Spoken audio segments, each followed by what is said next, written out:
The United States has tried repeatedly, without success, to obtain a list of the hundreds of American prisoners held by the North Vietnamese. Well, apparently, the Pentagon has found out who a lot of those men are, despite Hanoi's lack of cooperation. CBS News has learned that one of those 3 Americans released by the Communists last month, Air Force Captain Wesley Rumble, has a photographic memory.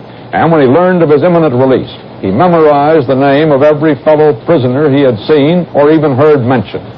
And the first thing Rumble did on his return to this country was to put the entire list down on a tape recorder.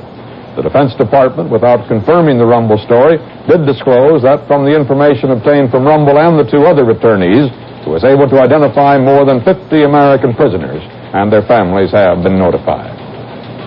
In the war today, American B-52 bombers dropped tons of explosives on dense jungles near Cambodia.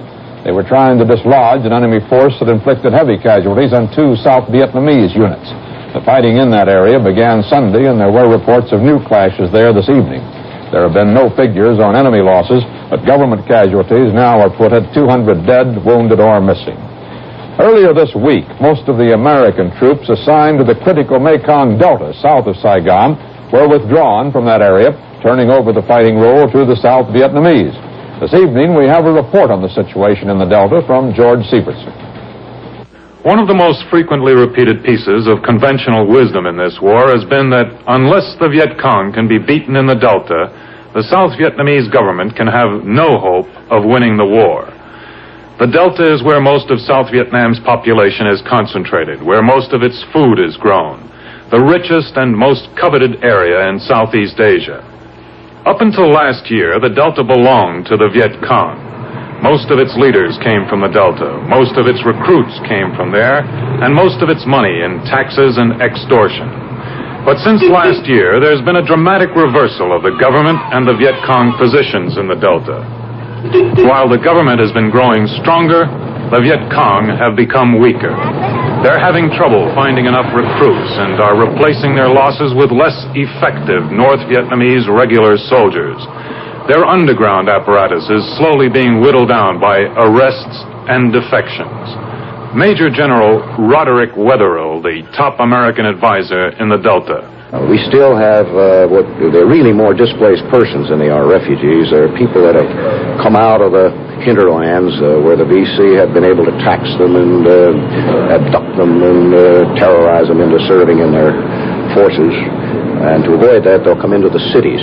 Now, following the troop explosion, now we're having this gradual return to the countryside, which, as I say, is most heartening.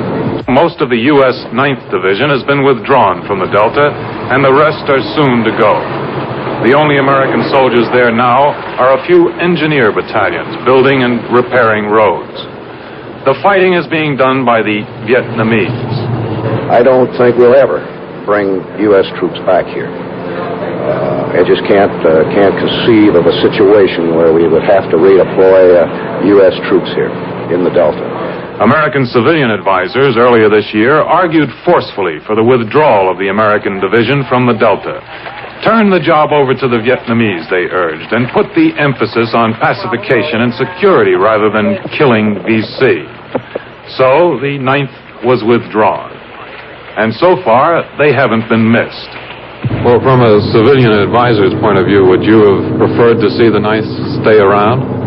No, frankly, I'd rather see this, let the Vietnamese do it. I think there's an increasing feeling here, by golly, let the Vietnamese do it. We've done it for them, and like the old saying in India, only mad dogs and Englishmen go out in the midday sun. Well, the Americans have gone out in the midday sun too long, and let the Vietnamese do it. I think they can. As Mr. Holdren said, it is safe now to drive through much of the Delta, unless, of course, you happen to run into a hole in the road as we did on the way back.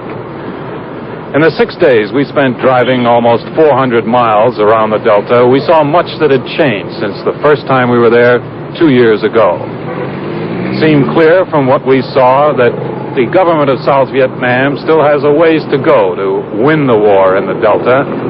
But on the other hand, the enemy has even further to go to win back the ground he's lost. George Sievertson, CBS News, back in Saigon. The United States and Thailand today began talks on the gradual withdrawal of 50,000 American troops stationed in that country. From all indications, it will be a long, drawn-out process, though, geared mainly to the rate of U.S. withdrawals from neighboring South Vietnam. The Marine Commandant, in an order to be read to all his men within 2 days, appealed to the entire Corps today to reduce racial tension. Toward that end, General Leonard Chapman's message made clear that Negro Marines should have more leeway in expressing racial pride. This includes permission to wear Afro-style haircuts if they're not too extreme, and soul music on the jukeboxes of servicemen's clubs. He also said that the clenched fist salute of Black Power would not be banned except during official ceremonies or when used to suggest defiance of authority.